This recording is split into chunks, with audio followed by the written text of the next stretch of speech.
Our guest today brought in a trio of legendary cards, two featuring Mickey Mantle and one of Willie Mays, each holding a piece of baseball history. These cards, once traded in schoolyards and flipped for fun, were purchased for mere nickels. I collected them when I was a little kid. I kept them and my mother didn't throw them away. I probably saved the cards I liked the most, but baseball cards that I didn't care about, I would go and you'd flip a card. If it's a head, then the other person would have to get a head. If he didn't, you'd win that card. Presented are a 1951 Bowman Mickey Mantle, a 1952 Topps Mantle, and a 1951 Bowman Willie Mays. Each a crown jewel in the world of baseball card collecting. Mickey Mantle and Willie Mays are Hall of Famers, icons of the 1950s baseball era, and two of the most sought-after names in sports. Bowman, the premier card manufacturer of its time, produced Mantle's True Rookie card in 1951, making it highly desirable. Card values are determined by three major factors: the player, the issue, and the condition, and these three cards check all the right boxes. The appraiser estimated their conditions, with grades ranging between 3.5 and 5, making them solid mid-grade collectibles. At the corners, how sharp are they? I think this card would probably grade out somewhere between a 3.5 and a 4, and I think this one would grade out somewhere around a 5. The Mays is probably going to be somewhere around a 4. But the real shock came with the valuations. The 52 Topps Mantle, which is the most collected baseball player card, will be sold at auction for...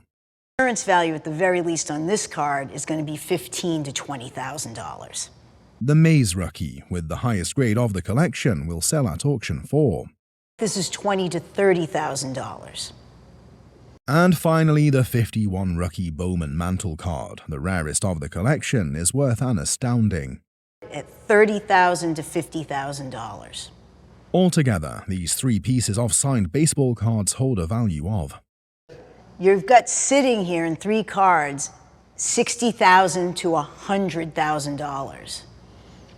Pretty amazing. A guest brings in two pairs of game-worn Converse weapon shoes, each tied to Larry Bird's NBA Finals appearances in 1986 and 1987. One pair is even signed by the basketball icon himself. But what are they really worth? Larry Joe Bird is an American former professional basketball player, coach, and executive in the National Basketball Association. He is widely regarded as one of the greatest basketball players of all time, being the only person in NBA history to be named Rookie of the Year, Most Valuable Player, Finals MVP, All-Star MVP, Coach of the Year, and Executive of the Year. The 1986 pair of shoes, purchased for $14,000 at auction, comes with ironclad provenance.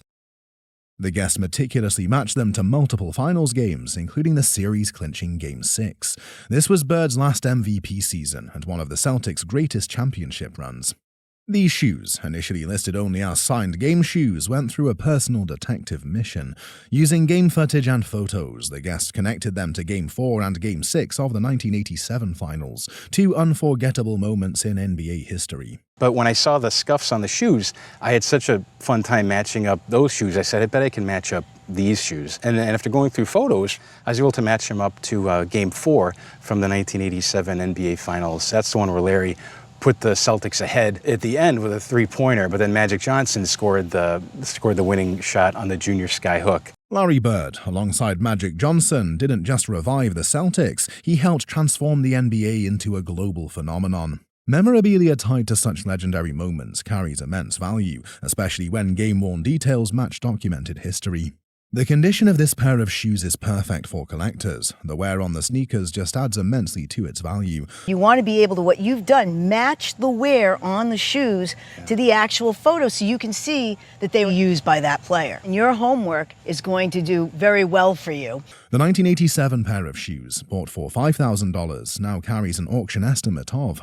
Conservative auction estimate at $20,000 to $25,000 on these. Oh, it's not $5,000. Oh. But the real shocker, the 1986 finals worn shoes, once acquired for $14,000, are now valued at... These I'd put $50,000 to $75,000 on these. $75,000. Wow. Oh, I didn't expect that for those. I thought they were good, but I didn't. Oh, that's cool. Okay. 11 championship rings, a dynasty in women's basketball, and a value that keeps climbing.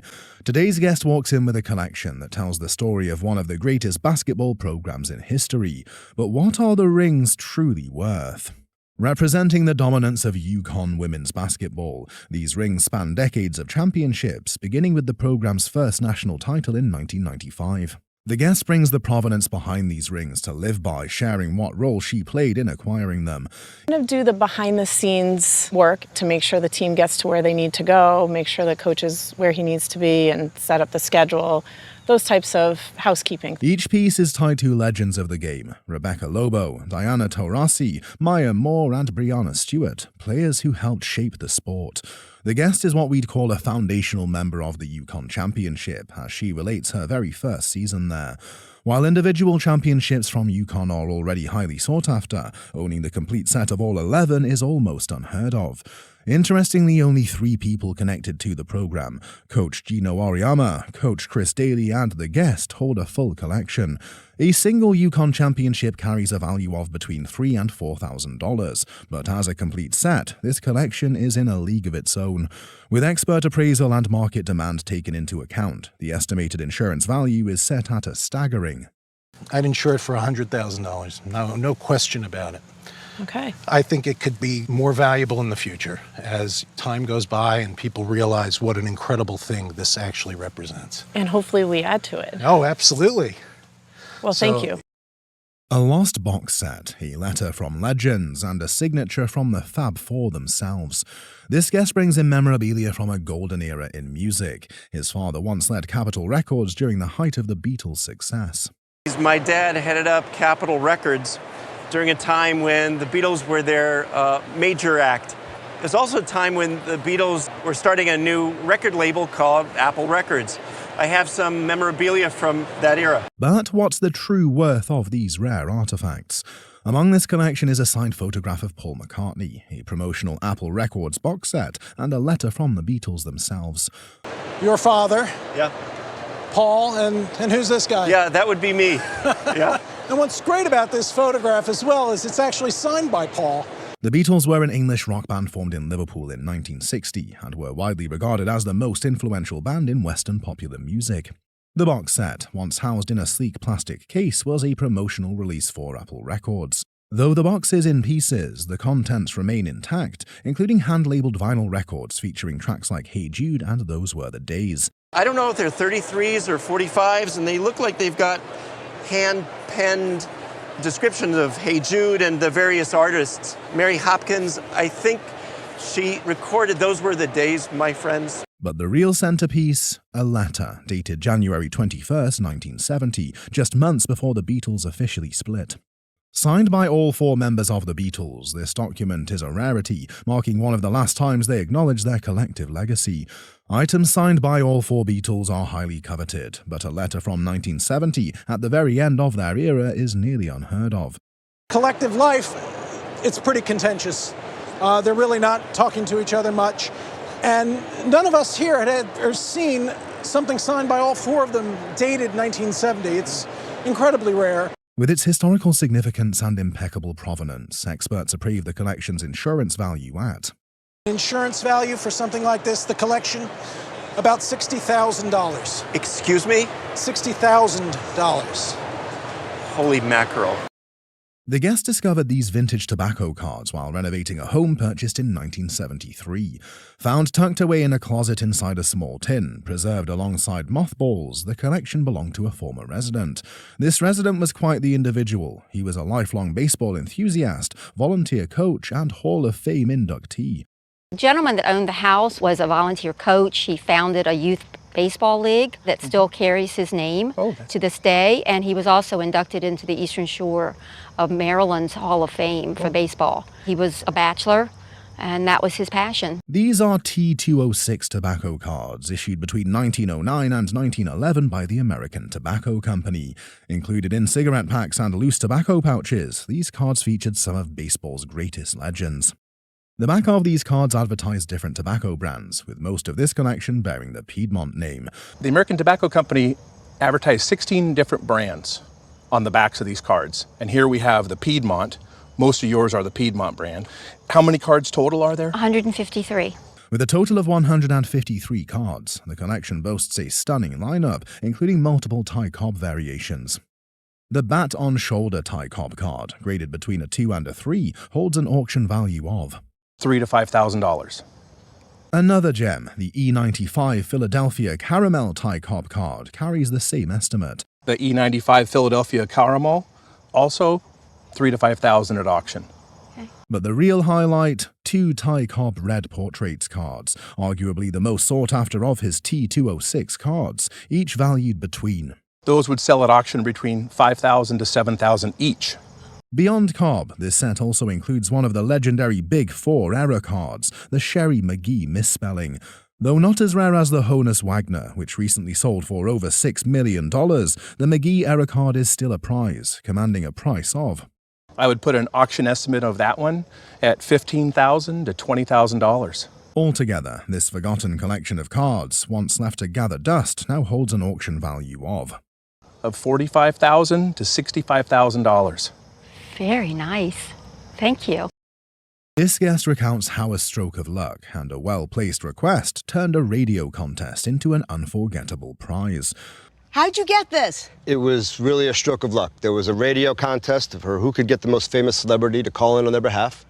And I was working for a catering company at the time, and we were going to do Paul Newman's Hole in the Wall Gang Camp annual gala, raising money for his camp for the kids with cancer. And I asked my boss if I could ask him. He laughed and said, "There's no way he'll do it for you, but go right ahead and ask."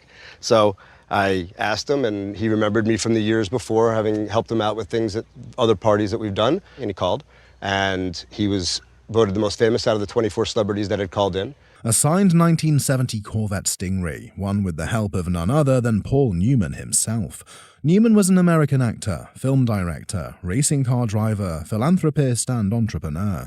Presented as a 1970 Chevrolet Corvette Stingray, a model inspired by the sleek and aggressive Mako Shark II concept car.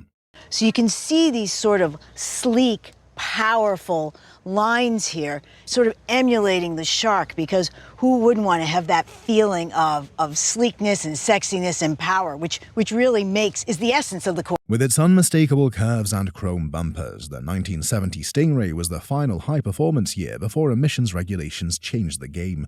Under the hood, a stock 350 cubic inch V8 engine powers the ride, paired with an automatic transmission, making it a classic blend of style and muscle. Though repainted, the car remains well preserved with just 82,000 miles, maintained with only basic tune-ups since its acquisition in 1998. Without its celebrity connection, the Corvette's auction value would range from $18,000 to $24,000, with retail starting around $25,000.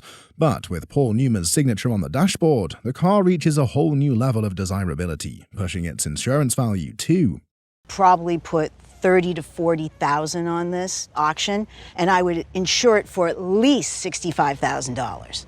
That's where I got it. Can you take me for a ride? Absolutely, get on in. Today's guest shares how his father, born in 1920, built a collection of autographs by writing letters to baseball's iconic players, politely asking for their signatures. To the player, the letter said basically, I'm collecting autographs of all the greatest players of all time, and would you mind sending it back to me? What he was most proud of is that every single player that he sent a letter to returned the autograph to him. His efforts paid off. Every player responded, and 8 of the 12 names in this collection would go on to be Hall of Famers. Alongside the autographs are 3 historic baseballs, time capsules in their own rights. Comprising these balls is a 1930 Boston Braves team ball, a 1928 to 1930 Philadelphia A's full team ball, and a rare 1933 Washington Senators team signed ball. The autographs on these pieces include those of legends like Cy Young, Babe Ruth, Honus Wagner, and Tris Speaker, all in stunning condition, untouched by time. The 1930 Boston Braves baseball, bearing a partial team signing, would have an insurance value of. Put the value on that one for insurance purposes at about $1,000. Okay. The Philadelphia A's team baseball, on the other hand, bears the full team signature and is valued at. You're talking for insurance purposes $4,000. Wow. The ultra-rare 1933 Washington Senators team-signed ball would have an insurance value of. I would put insurance on that at $6,000. Wow. Among the signatures, those of Cy Young and Honus Wagner each command an insurance value of. signatures. Cy Young, easily insure that for $1,000. Wow. The Honus Wagner signed album page, easily insure that one for $1,000 as well. A highly collectible Babe Ruth autograph alone stands at a staggering. I'd insure that one for $8,000. Wow. The signed album, holding even more Hall of Fame names, is worth $4,000. You'd want to insure that for $4,000. Wow. Terrific. Altogether, this carefully preserved collection is valued at. In total, I would insure this group here today for $25,000. Really? Wow. That's unbelievable. A relic from one of the most electrifying moments in sports history, this official scorecard captures the chaos and triumph of Bobby Thompson's legendary shot heard round the world. The guest's father, a member of the press corps, was in the booth when Thompson's 3-run homer clinched the National League pennant for the Giants in 1951. When all bedlam broke out, as he described it, somehow he ended up with the official scorecard. He actually had both of them. One he donated back to the Dodgers, and this one he kept. As the announcers erupted with the now iconic call, "The Giants win the pennant," all orders dissolved. In the frenzy, the official scorecard was left incomplete. Thompson's final at-bat never recorded. This is the only remaining copy, now bearing the signatures of several key figures from that fateful day. Among these signatures is that of Giants legends such as Monty Irvin, Wes Westrom, and Bobby Thompson himself, as well as a young rookie named Willie Mays. While a fully completed scorecard would typically be preferred, the appraiser notes that the historical significance and ironclad provenance of this piece makes it even more valuable. As one of only 2 surviving official scorecards, and the only one signed by these key figures, its value is undeniable. A tangible piece of baseball history, forever tied to one of the greatest moments the sport has ever seen, this scorecard has an estimated insurance value of. I would put an insurance value at least $20,000 to $25,000. Okay, cool. Your dad would be shocked and thrilled. A trophy with a rich racing legacy, a horse that defied expectations, and a value that gallops past all predictions. The guest presents 2 sterling silver horse racing trophies, heirlooms from his grandfather who owned racehorses. My grandfather raced horses. He was an owner from about 1950 to the end of the 70s, and he had a good horse in 1966 called Amberoid, and so this is the Wood Memorial Trophy. Among this collection is a Belmont Stakes trophy won by Amberoid, the guest's grandfather's horse, in 1966. This was the highlight of his horse racing career, to win one of the great signature races in the United States. Amberoid's journey was no ordinary one. He placed 3rd in the Preakness and finished 7th in the Kentucky Derby. But his greatest moment came when he played in the Triple Crown Spoiler, defeating the Kauai King in the Belmont Stakes. This victory wasn't just a milestone for the horse, it also marked a high point for his trainer, Lucien Laurin, who would later become a Hall of Fame legend for training the iconic Secretariat. The trophy, made by Ensco, a renowned New York silver company, is crafted from solid sterling silver. It carries an inscription honoring Amberoid's triumph and remains one of only 3 commissioned copies. The original one's much larger. Right. And it's the ones they can commission for the jockey and for the trainer and owners that are the smaller version. Fantastic tray here. Also in this collection is a sterling silver tray, featuring a detailed horse motif on the front and an engraved award plaque on the back. With a trifecta of historical significance, craftsmanship, and rarity, these trophies are more than just memorabilia. This sterling silver tray is in exceptional condition, and it's valued at an approximate price of. While the Belmont Stakes trophy itself, the star of the show, commands a staggering.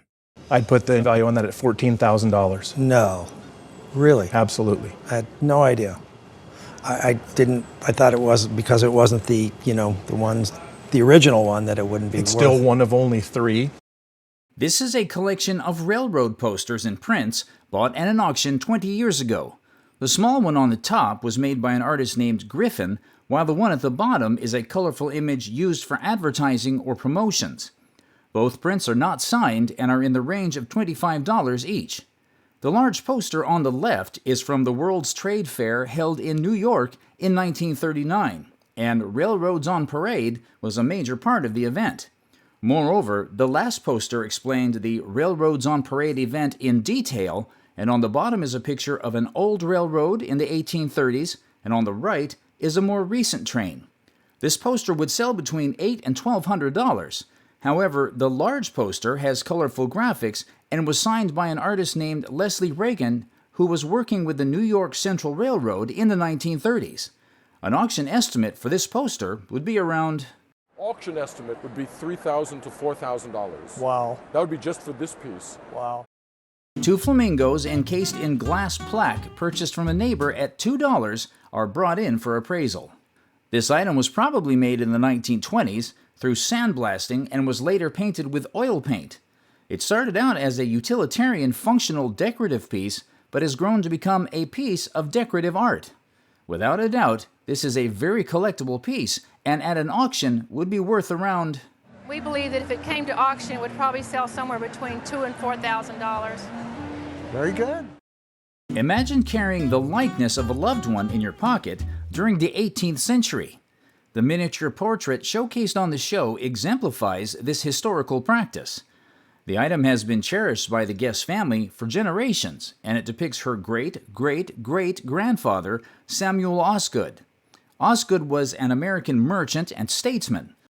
Osgood is the first Postmaster General to George Washington. He's a member of the Continental Congress, and he led a regiment of militiamen at Lexington and Concord.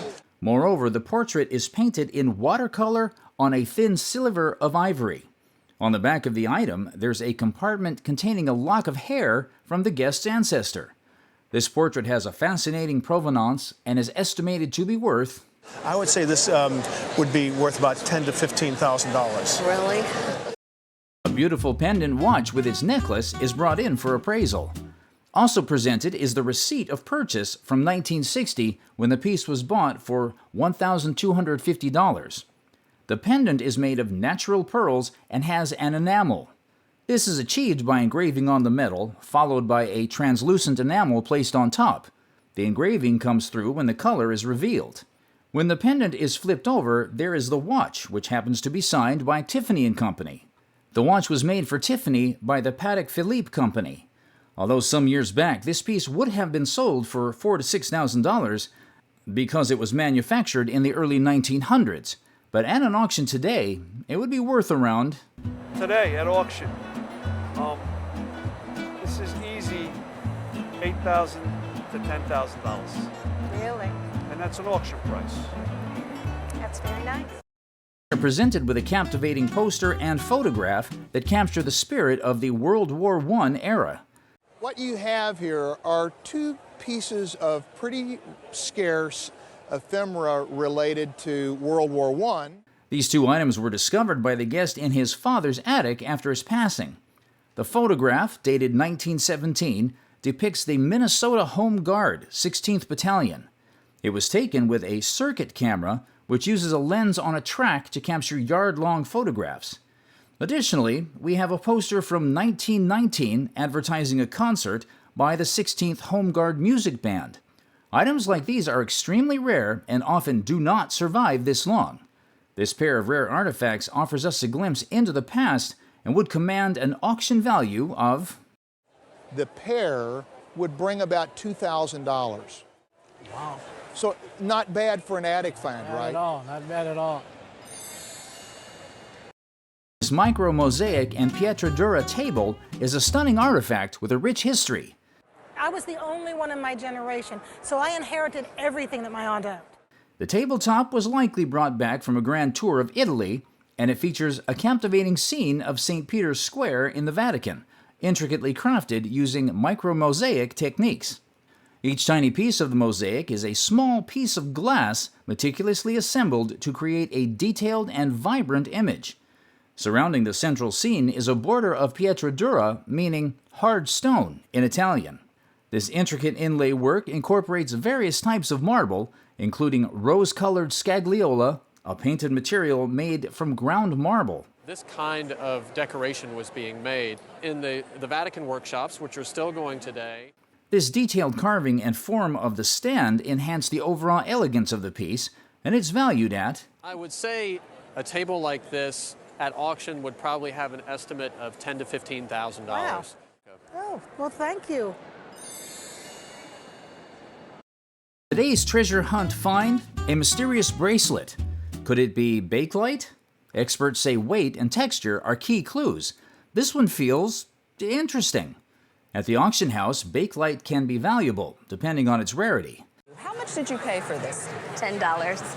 Let's see, this one has just one color, no carvings, and no fancy layering. But don't worry, simple can still be stylish and hold value. Now the big question is it really Bakelite? Here's a simple test. We just need hot water and a brave nose. Dip the bracelet in, then take a whiff. Bakelite has a unique, not so pleasant smell.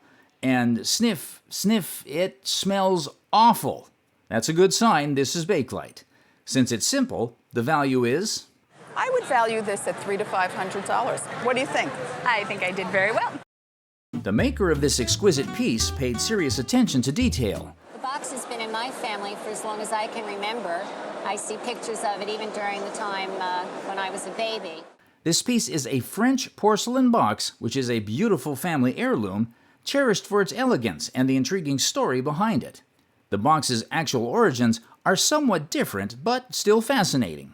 It dates back to around 1900, indicated by its highly shiny glaze, pristine white porcelain, and the bleeding turquoise glaze along the edge. Additionally, this box features a finely detailed scene on the top and exquisite floral decorations on the inside, showcasing the artistry of early 20th century French porcelain. Despite its Sèvres-like marks, it's confirmed to be a later creation and not from the 18th century.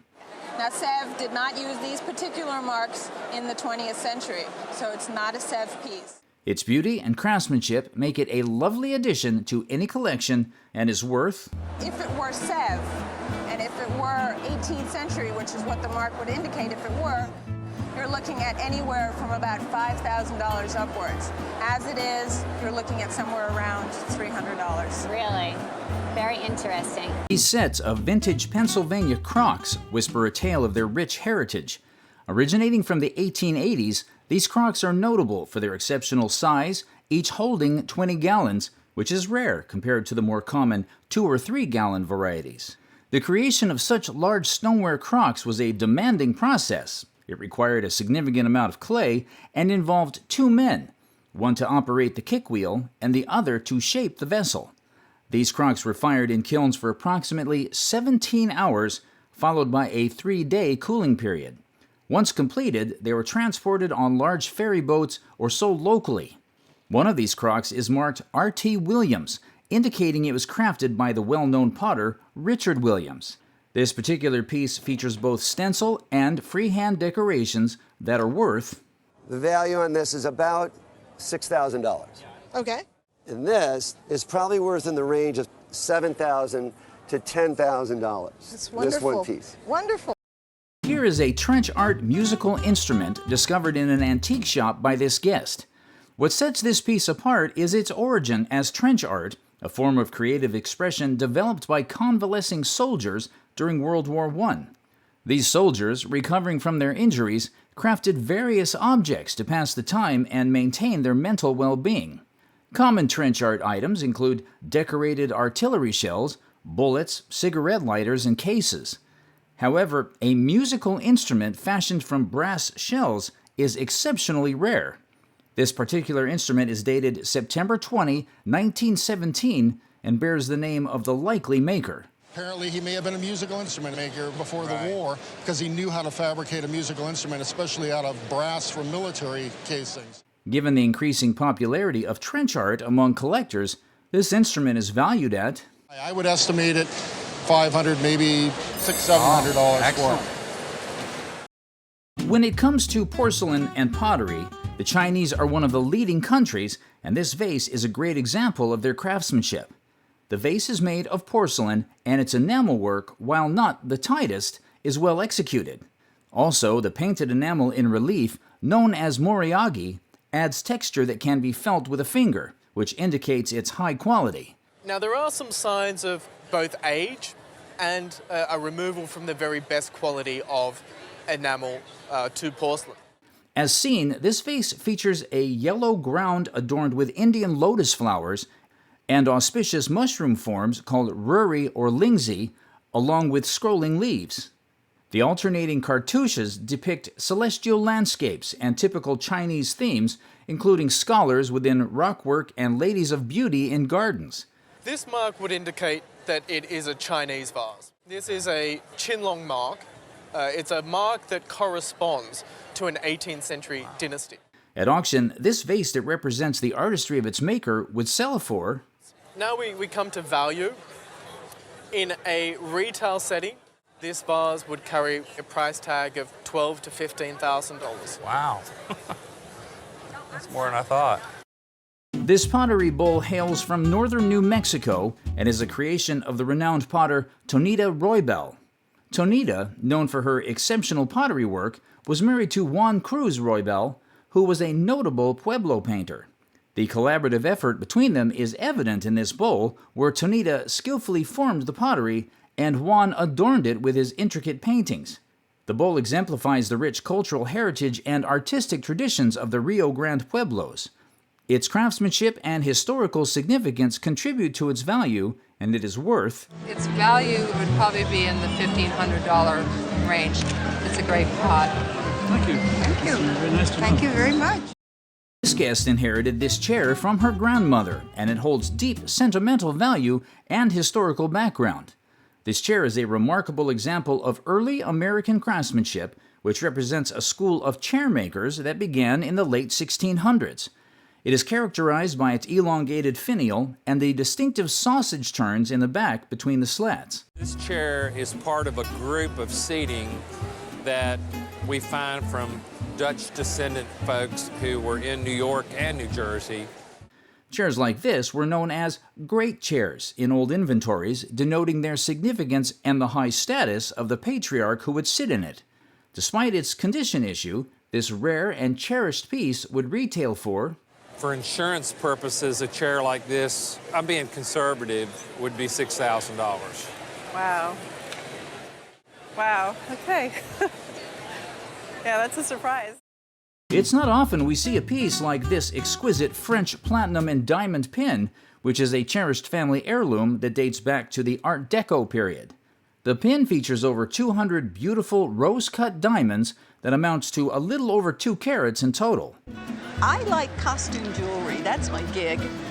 And I see pieces that are copies of this. Oh. But rarely do I find the authentic piece. While the exact maker is unknown, its craftsmanship and design clearly mark it as an authentic piece from France. Despite being rarely worn, this piece is still admired for its elegance and beauty. However, due to its intricate design and high-quality diamonds, it's valued at... Well, on today's market, I would say retail value between $6,000 and $8,000. That's nice. And so many diamonds, too. Wow. Thank you. That's wonderful. Thank you. Found a treasure in the attic. It's a colorful etching by Salvador Dalí. Got it in 1980 for just $250. It's part of a series called Song of Songs of Solomon. Typically, the individual prints were not signed by Dalí. But there's a tiny problem. It has a suspicious signature. The signature actually lowers the value because it seems fake. That's also a huge red flag when it comes to the world of Dalí prints. Well, here's a crazy idea. Remove the signature to make it more valuable. A conservator can carefully erase it and clean the artwork. Surprise! It might be worth... At auction, I would estimate this at around $1,000 to $1,500. Wow. Okay.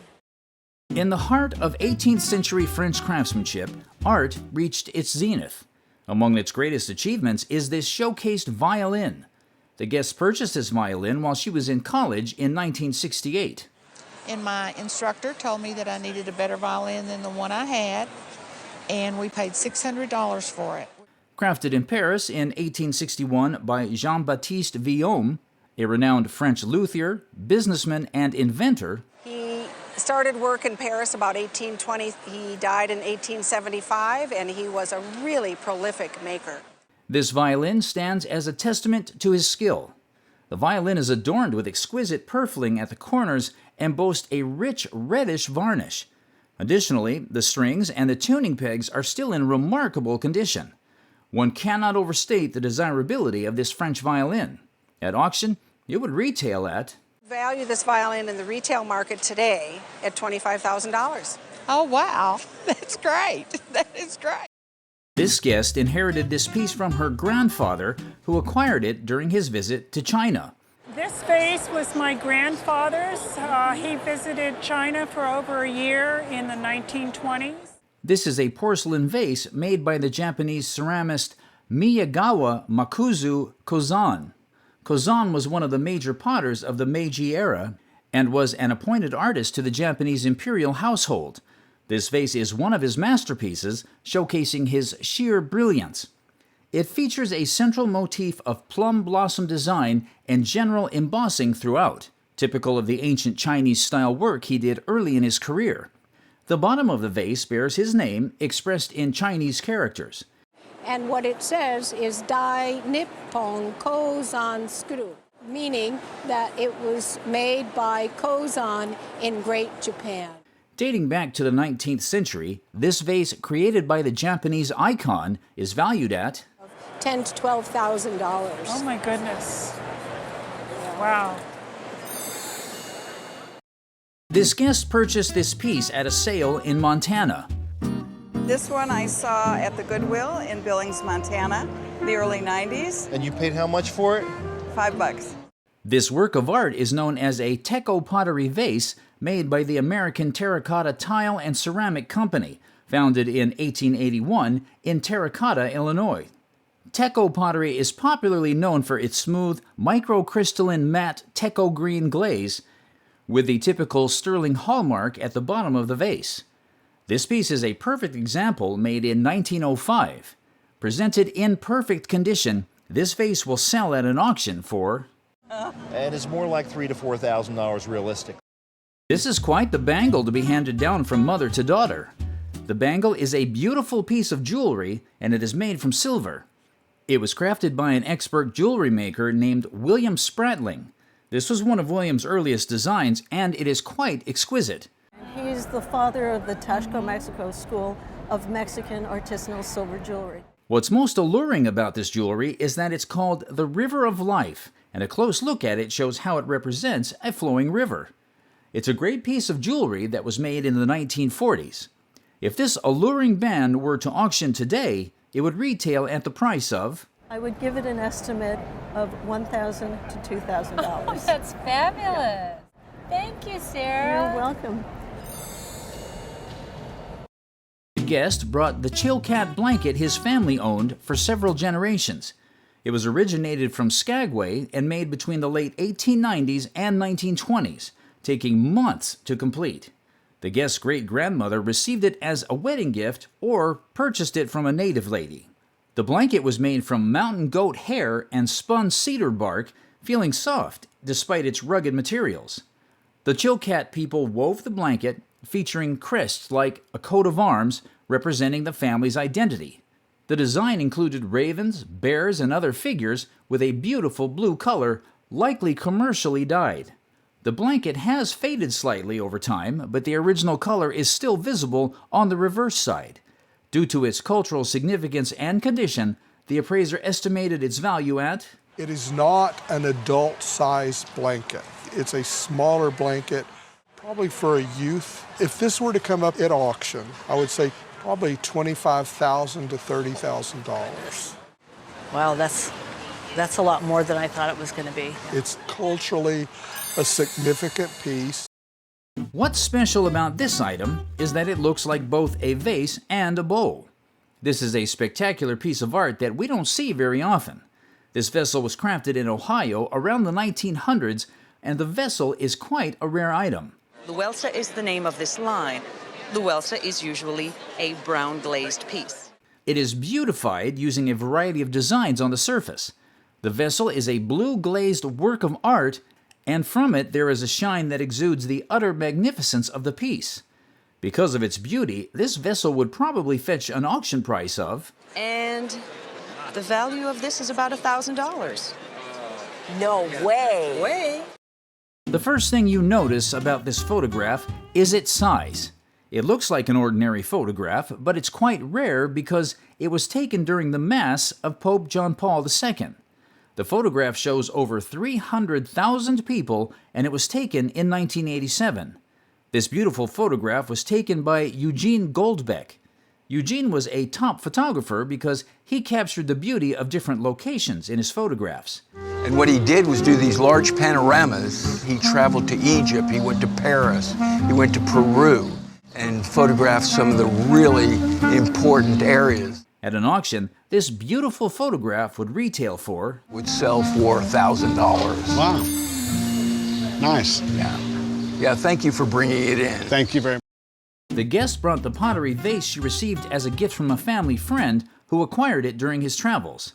The vase was identified as Amphora Teplitz pottery from the Tern-Teplitz region of Bohemia.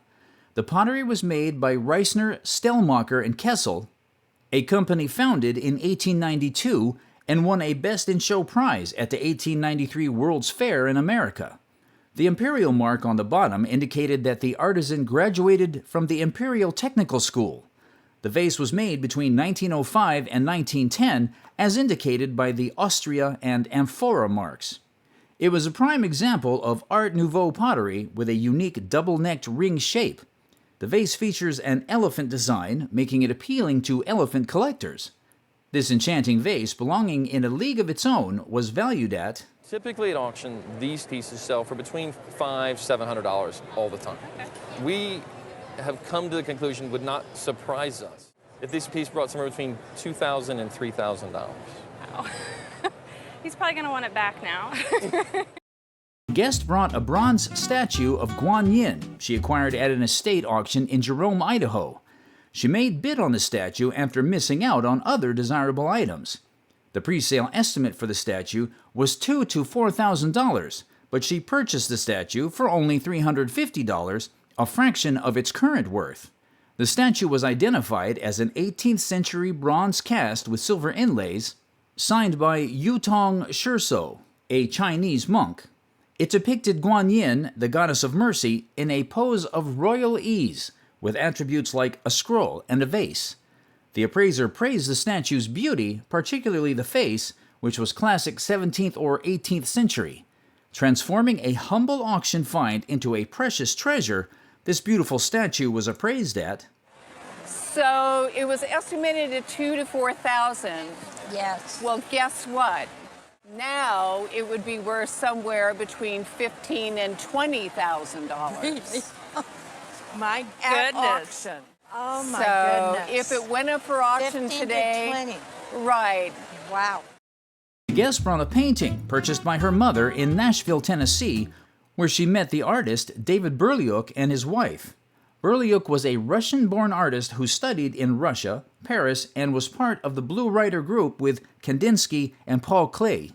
Berliuk was a Fauvist painter, poet, and art critic who was kicked out of the Moscow Institute for being too avant-garde. He traveled extensively and eventually settled in the United States, where he painted genre scenes like the one the guest brought. The painting was rare because much of Berliuk's early work was destroyed during the Russian Revolution. The painting was on board and likely featured a frame made by the artist himself. The guest's mother purchased the painting in 1961 for $300, and it had never been appraised. Due to Berliuk's popularity among Russian collectors, this unique and valuable piece of art history was valued at... I think that you would have to pay somewhere in the neighborhood of $15,000. Really? Ah, Yes. I can't believe it. Oh my goodness. The guest brought a 1950s Louisiana hayride program with autographs from Elvis Presley and Johnny Cash. The autographs were obtained by the guest in person in 1955. The guest was 16 years old at the time and attended the Louisiana hayride show with friends. Elvis and Johnny Cash were not yet famous, and the guest described them as really handsome and good-looking. The autographs were early examples and differ from the signatures that became familiar later in their careers.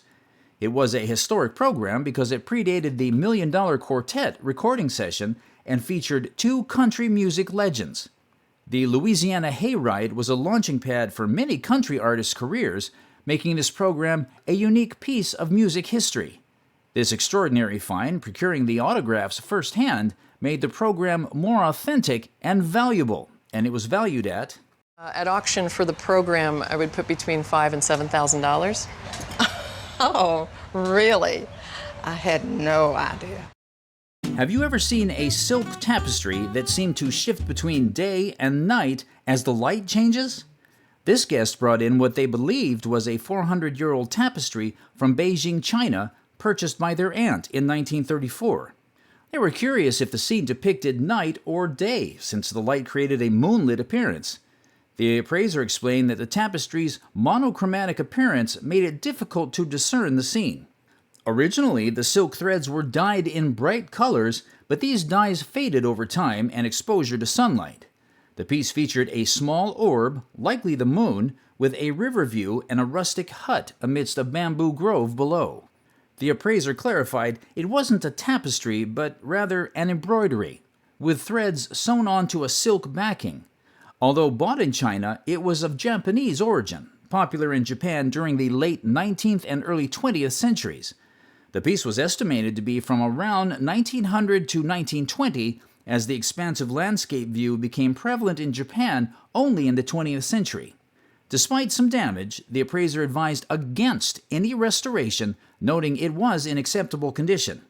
The piece was valued by the appraiser as follows. I would say if we sold this at auction, it would make somewhere in the order of about $1,500 to $2,500, maybe $2,000 to $3,000.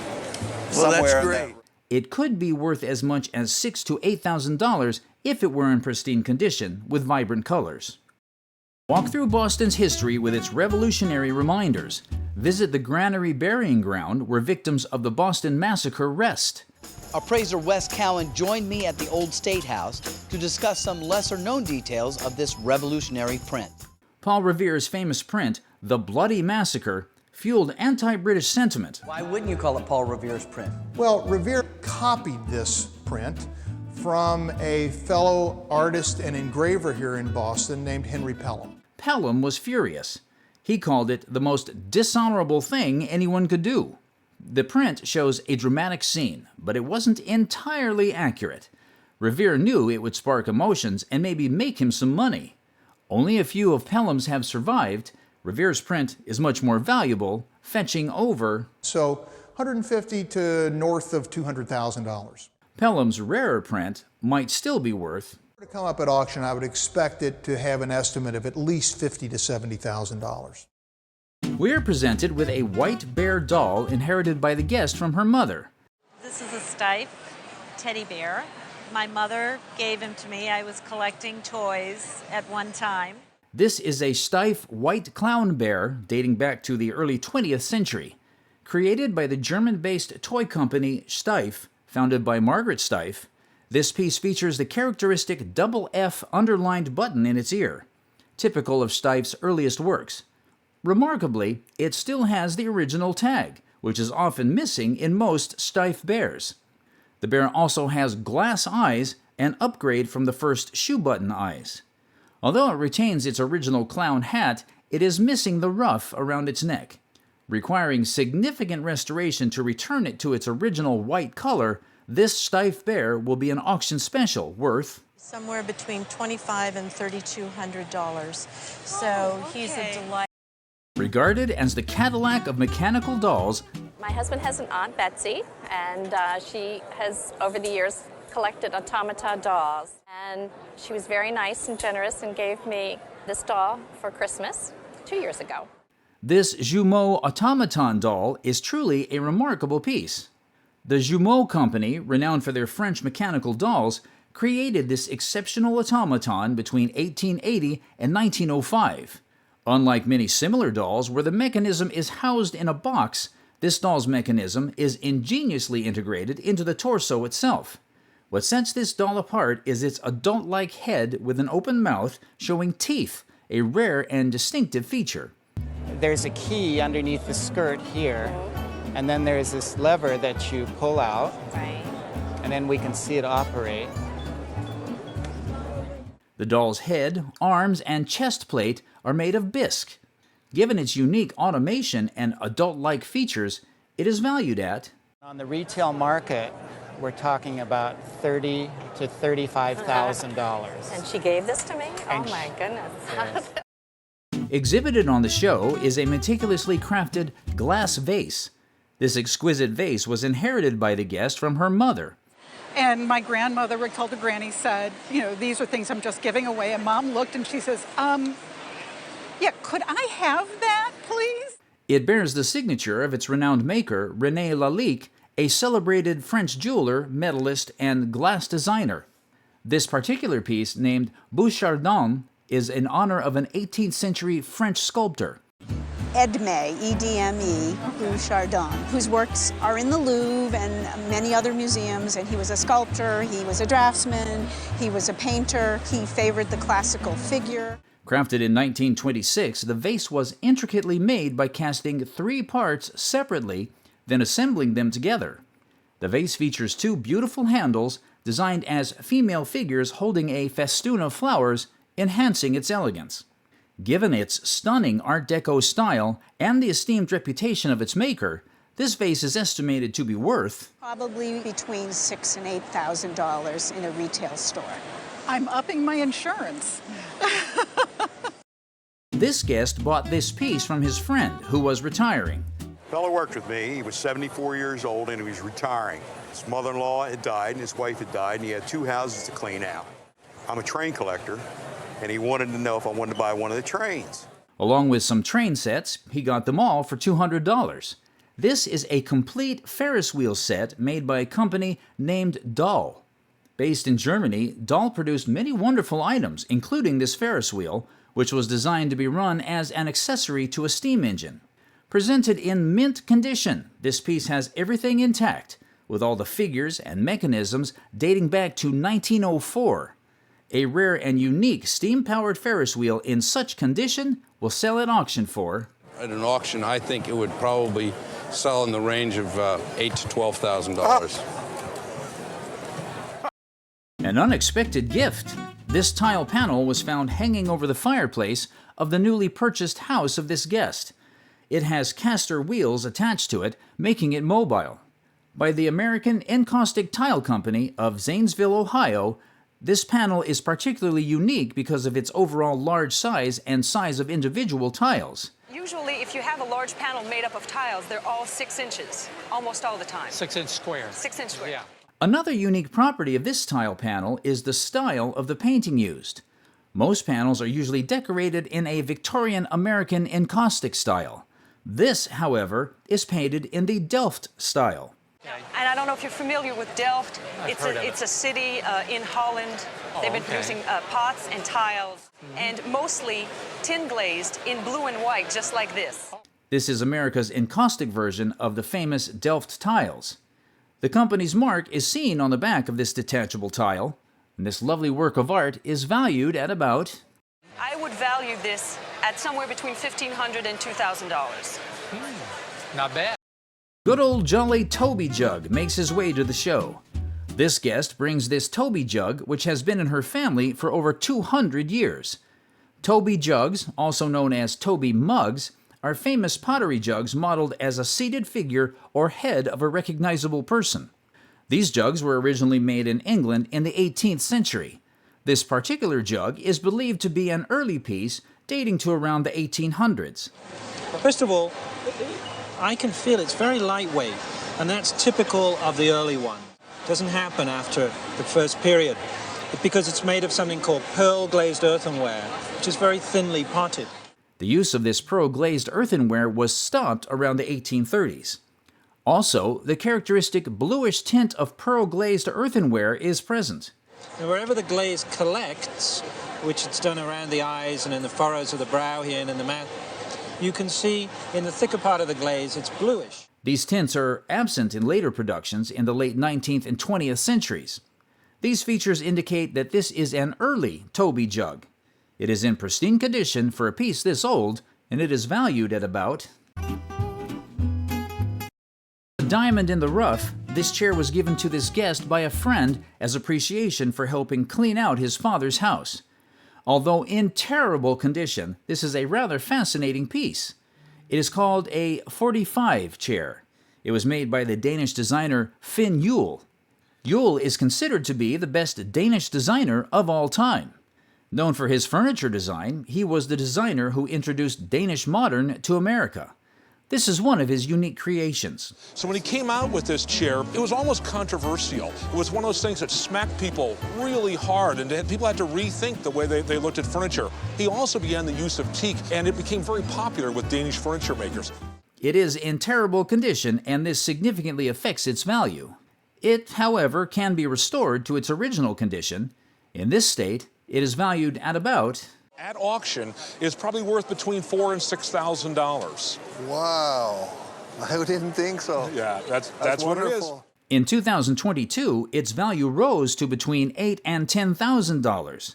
What do you think the value would be today? Let me know in the comments section. We have here a brown bookcase with an exquisite historic appeal.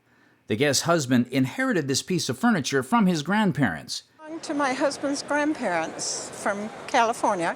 They built their house in the 1900s. This bookcase was made during the early 20th century arts and crafts movement in 1915 by Gustav Stickley, an American furniture maker whose designs influenced American craftsman architecture. We see the brand mark on the back of the bookcase, which includes a burned-in logo with Gustav Stickley's name, proving it's one of his later works. And the mark that we have here is a later mark. The construction uses mortise and tenon joints, which are strong and show Stickley's craftsmanship. Despite the lesser fame of Gustav's later works, this piece is in excellent condition. In pristine condition, this remarkable bookcase, which reflects the heritage of American arts, could sell for... At auction today, this bookcase probably bring between $4,500 and $6,500. I'm really surprised. This painting is quite an old but uniquely beautiful piece. It can be attributed to the design expertise of Cubans. The painting was created by the expert Cuban painter René Portocarrero. The painting was made in 1960. René Portocarrero, a Cuban artist, he started at an academy but found the art school much too confining, so it's amazing.